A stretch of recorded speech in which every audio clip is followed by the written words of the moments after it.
How's it going, Yankee fans? Welcome back to Fireside Yankees with your boys, Alex and Ryan. Now, tough loss yesterday. You don't like to see the Yankees losing 1-0, but they had scored 30 runs in their previous 30 games, so I think we can give them a break on this one. But today we want to discuss the catalyst in yesterday's game, the probably only great performance we saw, aside from a couple of great bullpen performances.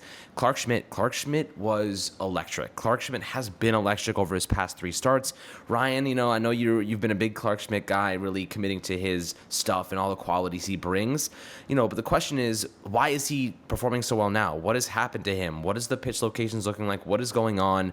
Because you don't oftentimes just go from struggling considerably on almost an every game basis to then performing admirably on an almost an every game basis. And it's kind of interesting to see how he's completely flipped the script. And now we're talking about him as a legitimate starting option in the back end of that rotation. And I think it's time that we give him some credit because, we were very critical. A lot of people are very critical of him. And I think it's nice to show some love when players turn it around. So, Ryan, before we dive into Clarke Schmidt's recent success, how you do today, my friend? I'm doing great. Clarke Schmidt, as you mentioned, has had a really good start to his month of May, not start to his month of May. He had a really good month of May. He had a really poor start to his season. Obviously, there were legitimate concerns about him as a starter, right? One of the big ones being how deep can he pitch into a game? Now, do we know if he can go through three times the order reliably? Still a little bit shaky on that, but considering that you're going to be getting some guys back soon, you're not too worried about having to figure that out, right? You feel like Clarke Schmidt's cutter has gotten a lot better in the month of May. Batters are hitting under 200 against it. They're not slugging very much against it as well. That's something that you want to see. That was the new pitch that was supposed to help Clarke Schmidt versus lefties. And I think finally him finally having that pitch is going to go a long way. And then secondly here that I think is really important for everyone to remember is that Clarke Schmidt is new to starting, right? As a major leaguer at least, right? This is a guy who doesn't have a lot of major league experience underneath his belt. And I think a lot of people were far too quick to try to reach a conclusion with Schmidt. Now, I understand why, because there was an assumption that Rodon and Severino would be back sooner than we anticipated. Now, Severino came back on time. Rodon hasn't. So you were anticipating that you were going to have to make a decision on Schmidt relatively soon, but now you don't. So now it's a matter of, just remaining patient with a young starter who's trying to figure it out. If he can continue to pitch like this, I wonder how that'll affect his value going forward. But, he's got a little bit more time to continue to audition himself. I thought he made some really big pitches against Seattle. I thought he handled left-handed batters a lot better. I think overall we're starting to see Clarke Schmidt pitch like the guy that we, kind of were a little bit hyped about, right? Because regardless on where you stood on him as a starter or not, I think there was at least hype for him as a really good reliever with that cutter. And seeing this kind of come to fruition is definitely encouraging. I do think going forward, we're going to have to wait and see kind of, how the rotation still plays out. I think Herman is still clearly the front runner to keep that rotation spot after, Rodon comes back. But maybe things change. Injuries continue to occur. So it's not like the Yankees are out of the water yet with that. But what's also interesting here is just that Clarke Schmidt is someone who's 27 years old. It's not like he's super young, but he doesn't have much major league experience. So it kind of leads us wondering, if he can continue this stretch, how much run will the Yankees give him in the rotation? And just going forward, what's his comfort level looking like? What's his health looking like? They're probably going to manage his innings, right? He hasn't pitched a lot of innings again throughout in duration of an entire season. He's had plenty of injuries, so definitely keep an eye out for that. But so far, I think you've got to say that it's trending upwards, and that's what you were hoping for Clarke Schmidt. That if he was going to have a bad stretch in the season, it was going to be at the beginning, and that just gradually got better. So definitely encouraged there.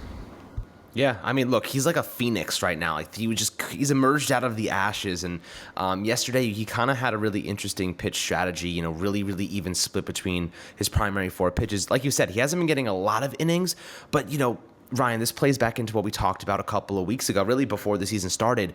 That 5-inning mark is when he starts to deteriorate rapidly. The Yankees have only let him go a maximum of 5.2 innings over his last three starts. They're not letting him get into the 6th inning. They're taking him out even at 84 pitches. He could easily get to 95 pitches, but they're saying to themselves, look, this is when his margin for stamina regression is in the range of like 85 to 95 pitches. That's when he sees the most just I guess, reduction in efficiency. And the Yankees have seen that, as we noted weeks ago, and they've said to themselves, we don't actually need him then. Like, we can take him out before then, and we can actually, save him from hurting himself, because 5 innings of very good ball is more than enough for a team to win a game. You know what I mean? What he did yesterday was tremendous. The Yankees should have won that game. But, a little side quest here, Ryan. Anthony Rizzo's in, for emergency situations. Why the hell is Franchy Cordero hitting? Riddle me that. What do you think about that? Yeah, I don't think he was available. And honestly, this sounds a little bit controversial, but I'm kind of glad Boone said he was, even though he wasn't. Because if you're manager Scott Service, you have to pitch your bullpen knowing that Rizzo's there, even if he's not, right? You have to manage an entire game with, he might bring in Rizzo here. And so even if you don't have him, you have the intimidation factor. That's something that, that the Yankees have not had in a very long time before Rizzo, which is a quality left-handed hitter. And that on days where they're not playing, a team is going to have to say, all right, we're just going to stack our righties. We're not going to worry about them bringing in a big-time lefty. Look, they were going to change their pitching strategy for Franchy Cordero. No disrespect to Franchy Cordero, but, most major league pitchers can get him to expand the strike zone and swing and miss at this point. It's disappointing because he got off to a really good start, but that is what it is. You kind of knew that Cordero was someone that was either going to be boom or bust, and he's been more than bust.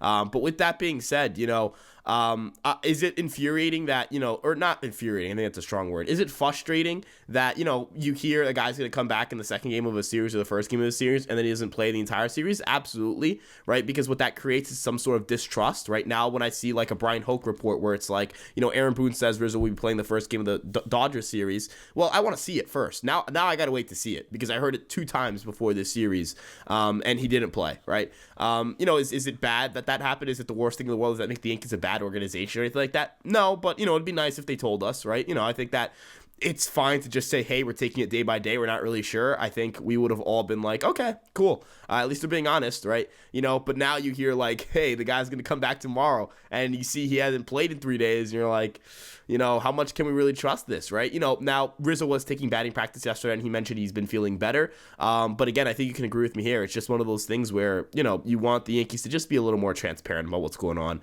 Now in that situation, again, I'm fine with him lying about it in the sense of, available off the bench just so that Scott Service has to manage that game with Rizzo on the bench.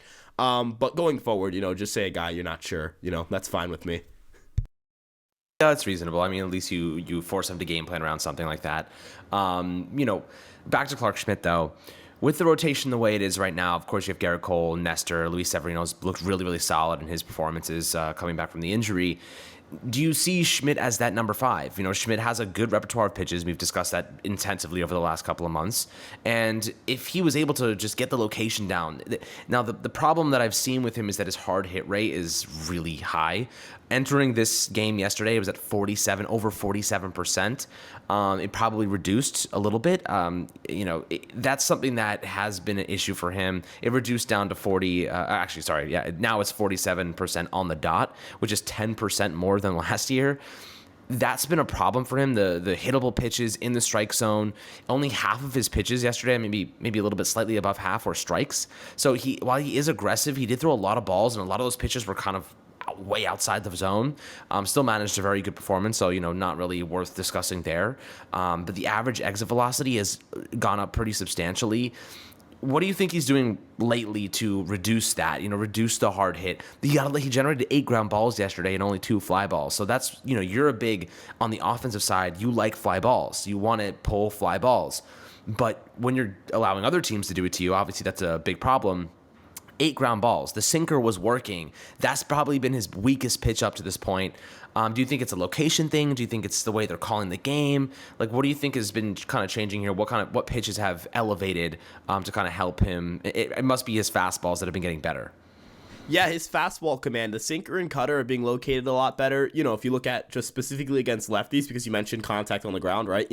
Schmidt has been good against righties, I think, his entire career, right? Like, we're not sitting here saying Clark Schmidt can't strike out a righty. We're pretty confident he can do that, but the issue was against lefties, right? Lefties really beat the crap out of Clark Schmidt. I mean, in the month of April, they had an .811 slugging percentage and a .524 WOBA. Guys, that's Barry Bonds numbers, right? And I'm not exaggerating. I'm not saying it to, try to be facetious here. No. no, this is actually like Barry Bonds levels numbers. They were hitting like Barry Bonds against him. Just want people to think about that, right? And now this month, 50% ground ball rate. Batters hitting 268, but they're not slugging well against him. It's 339, right? The WOBA of 319, that's below league average, meaning that lefties are now below league average against Clark Schmidt in the month of May. As you mentioned, it has a lot to do with the fastball command. The sweeper's been really good against lefties, which is interesting because sweepers from righties typically don't perform well against lefties.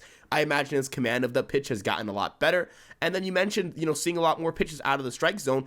I think this is a good thing for Clark Schmidt. I think you can agree with me here. Sometimes Clark Schmidt will challenge a batter when A, he doesn't have to, and B, that's certainly not the pitch to challenge someone with.